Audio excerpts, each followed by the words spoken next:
slowly meandering our way along the Douro River aboard Scenic Azure is most definitely one of the most relaxing ways to travel. Our spaceship is designed to maximise the space and luxury on board, whether it's soaking in the sun or lounging around with a cuppa. Each day, a new port of call awaits. And today, it's Regua, a charming town often regarded as the gateway to the Douro Valley. One of the joys of travelling by ship is being able to explore some of Portugal's less discovered regions. So Inish, how do I pronounce the name of this town? Ucanha. Ucanha. Yes. And the Romans were the first ones Exactly. to live here. The Romans, they were the first ones to start producing wine in this region, according to some archaeological excavations. So we've got them to thank for the wine. Absolutely. They were the first ones.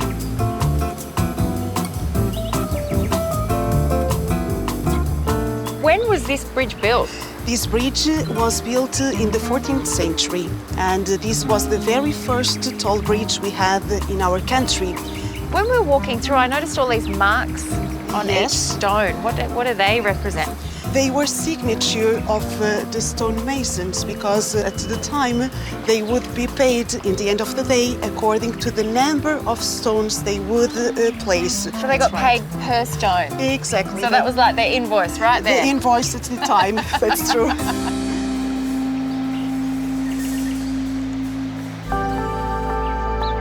The little village of Ucanha is in the region of Tarouca, the site of Portugal's first Cistercian monastery, founded back in 1174. Why did they choose this town to settle in?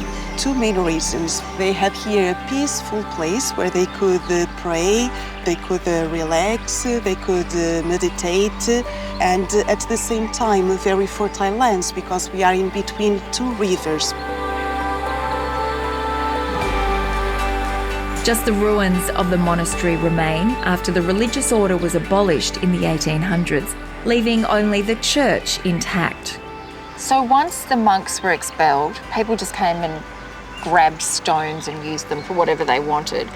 Why didn't they touch the church?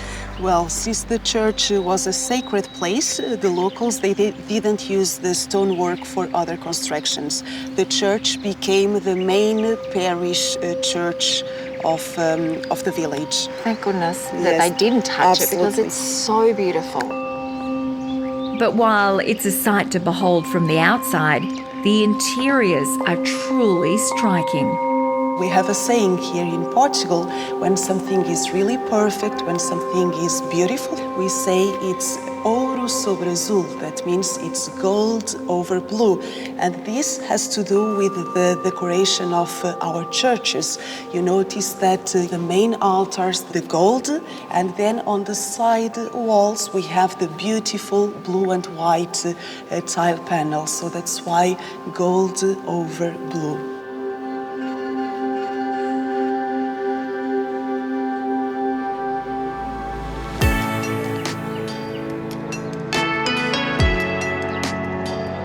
This entire region holds a wealth of historical riches, but the pinnacle is here in Lamego. This town, Lamego, it's really an important town to Portuguese people. Absolutely. Lamego, it is a monumental town. It is the place in Portugal with the greatest concentration of monuments per square meters. But this one is the most magnificent of them all. It's breathtaking. It is indeed. This is one of the most important monuments, Baroque architecture style we have in this area of the country. They really make you work for it too, with all these stairs. Absolutely. This is to be close to the heaven. So that's the reason why the shrines, they were located at the top of the hills. The Sanctuary of Our Lady of Remedies is a striking 18th century Baroque church, visited by pilgrims from around the world. I'm feeling the burn. But it's so worth it. It is indeed.